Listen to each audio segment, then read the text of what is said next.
You are looking at Julian's pronunciation guide, where we look at how to pronounce better some of the most mispronounced words in the world, like this other curious word. But how do you say what you're looking for today?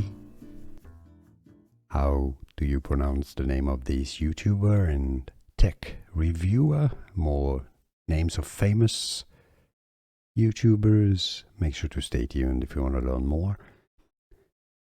So he pronounces it himself as Marques, okay? It looks like it's Marques, okay, Marques, but he pronounces it as Marques, a stress on the second syllable and like a Z sound at the end, or a Z sound rather than an S.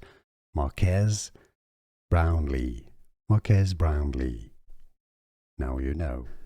Here are more videos on how to pronounce more confusing words and names too many mispronounced. Like this video if you found it useful. I appreciate your support. I'll see you soon and thanks for watching.